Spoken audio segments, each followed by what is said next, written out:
Another strong quarter. Shares are up more than 40% so far this year. Delivery, rides have recovered, driver supply has recovered, but there's a big but here, and that is, how does all this keep up in a downturn?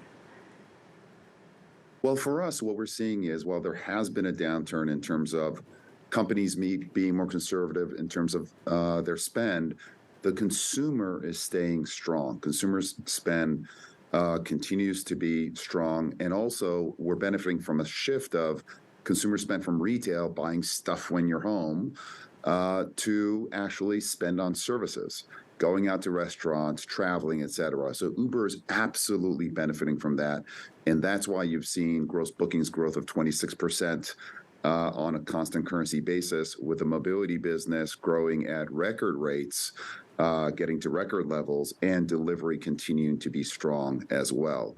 So as long as the consumer stays strong, I think Uber will continue to add on top of that the power of our platform, are being the #1 brand in the business, and are having the strongest tech team out there. It adds up to pretty good progress for us, and the indications that we gave going forward are of continued strength, as 2023 is off to a really great start.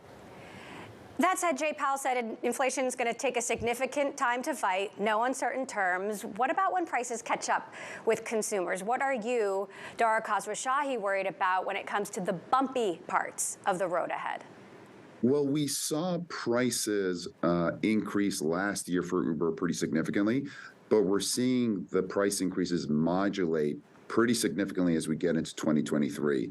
Our surge levels are down. So in the US, for example, less than 20% of our trips are surging. Our ETAs are much faster now, faster than 5 minutes on average in the US as well. So we have to keep working to improve our service. And when we look at inflation, about 70% of our drivers are saying that inflation is playing a factor in terms of their coming to earn money on the Uber platform. So in some ways, inflation may be a tailwind to our supply. Better supply means less surge and lower prices for us. Now, Uber hasn't had widespread layoffs like some of your counterparts. I'm thinking DoorDash. At this point, would you promise that doesn't happen? Well, running a company, you can't make promises like that, right? We run the company based on our performance. As you've seen this quarter and what we indicated for quarters going forward, our performance has been really robust, and we think it will continue to be robust. And we've stayed disciplined at all stages along the way. Over 3 years now, our headcount for our core business has increased only 10% over the full 3 years, while gross bookings has grown 60%. So that discipline enables us to grow in a balanced way. And what we've told investors is, even though we anticipate really robust growth this coming year, we talked about 20 to 24% gross bookings growth this coming quarter, we're going to do so with headcounts largely flat. That discipline allows us not to have the big ups or the big downs that some of the other tech companies are experiencing with layoffs. Dara, good morning. It's Guy in London. I'd like to pick up on some of the themes that Emily's already been addressing. You talk about what is happening in terms of the fact that the consumer is holding up. Your two big kind of businesses, you've got mobility and you've got Eats. There are obviously other businesses within the portfolio, but which of those two do you think is more cyclical? If we do start to see some cyclicality coming in, where do you think you're going to see it first?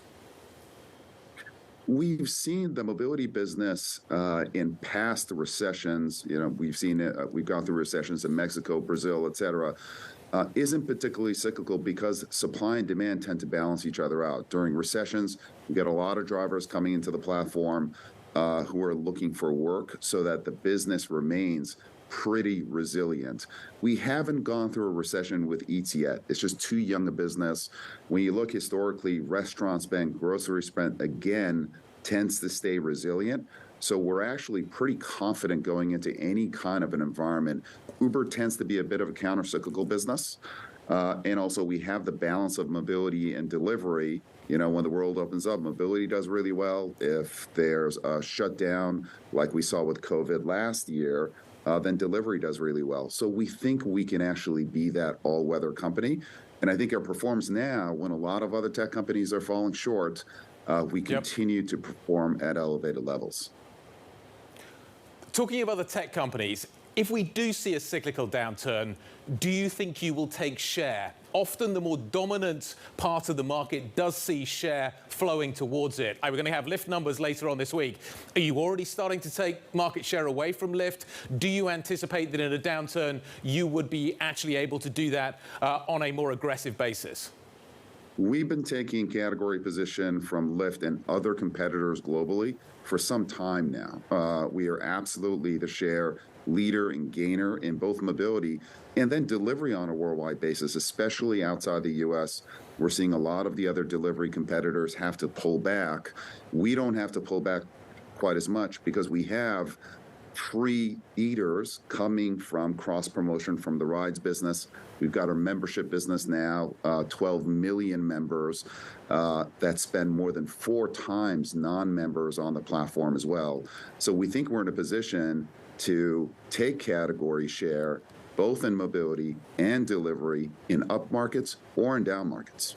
Hey, Dara, it's Alex in New York. I just have one quick question for you. Do you regret, though, making an acquisition in freight? Is that just kind of the downside to the happy quarter? Well, listen, freight is absolutely suffering from freight rates coming down. The same issues that I talked about, retail spend coming down. There are just less trucks moving things around in the U.S., and freight is suffering from that. But when you look at a 5 to 10 year time frame, and you look at the acquisition that we made of Transplace and its performance during this downturn, no regrets whatsoever. As you said it, these tough times sometimes push out the weaker players. Freight is one of the strong players in the industry, and combined with the innovation, our pricing tech, routing tech, et cetera, we think we can come out on top and we can actually take advantage of this downturn to grow into the next upturn. Dara, stock-based compensation to employees still, a pretty significant expense. You've also got Prop 22, and whether or not that's going to live on hanging over your head. There's some real concern out there that these are 2 of the big things that could catch up with you. How are you managing that? So we're managing stock-based compensation actively. I think compensation for tech employees, engineers, et cetera, during the period when Google and Meta and Amazon were just hiring as many as they could, really was inflated to some extent.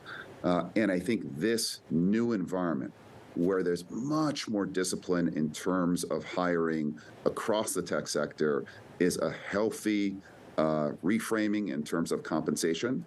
And we will be managing our stock-based compensation, and we will leverage stock-based compensation versus the growth of the business quite aggressively. It's something that we take seriously. We don't want to dilute our shareholders, and keeping lean teams building, having huge impact. It's just more fun working in smaller teams. That's the reason why so many employees come to Uber, because you can have huge impact with just a small team. As far as Prop 22 goes, listen, we're hopeful that the will of the voters, right? 60% of voters in California, the bluest of blue states, voted to keep drivers and couriers independent and get them benefits. Over 80% of drivers and couriers want to stay independent. So we hope that the Prop 22 ruling reflects what drivers want and what voters want. I know you've been asking people to come back to the office, and everywhere getting people back to the office has been a struggle. How difficult has that been at Uber? It's just old habits die hard, right? Getting people during the pandemic, people getting used to working at home was difficult. Now getting to the office can be tough. But what we've said is we have 2 anchor days, Tuesdays and Thursdays. These are the days when we want maximal collaboration, big group meetings, comparing notes, and really innovating during those days. And then you can work from home if you want to, Monday, Wednesday, Friday, or you can come to the office as well. So ultimately for us, it's about flexibility. We're seeing the same thing actually in our business, which is we're seeing weekday commute trips actually are starting to increase, and they're approaching pre-pandemic levels.